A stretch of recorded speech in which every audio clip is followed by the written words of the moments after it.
পাখি হঠাৎ অসুস্থ হলে ঘরেই কিভাবে বুঝবেন পাখি রোগের মধ্যে ভুগছে।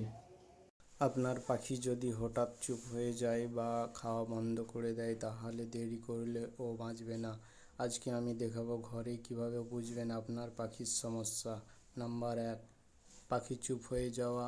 যদি পাখি একদম চুপ হয়ে যায়, চোখ বন্ধ করে বসে থাকে, এটা দুর্বলতা বা অসুস্থতার বড় সাইন। নম্বর 2, খাবার না খাওয়া। খাবার না খেলে বুঝবেন বড় সমস্যা, পেটের সমস্যা বা ইনফেকশন হতে পারে। নম্বর 3, পালক ফুলিয়ে থাকা। যদি পালক ফুলিয়ে বসে থাকে, শরীরে ঠান্ডা বা অসুস্থ লাগা। নম্বর 4, ডায়রিয়া, পাতলা পায়খানা, পানির মতো পায়খানা হলে বুঝবেন খাবারে ইনফেকশন বা সমস্যা আছে।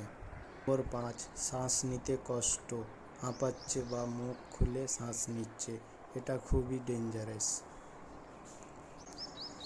নম্বর 6, চোখ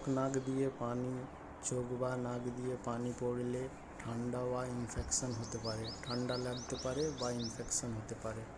নম্বর 7, কী করবেন, সলিউশন কী? পরিষ্কার পানি দিন, হালকা খাবার দিন, ঠান্ডা গরম থেকে দূরে রাখুন, বেশি খারাপ হলে ডক্টর দেখান। পাখি ছোট হলেও ওদের যত্ন বড়। সময় মতো বুঝতে পারলেই বাঁচানো যায়। ভিডিওটা শেয়ার করুন, ভালো লাগলে সাবস্ক্রাইব করুন, লাইক করুন।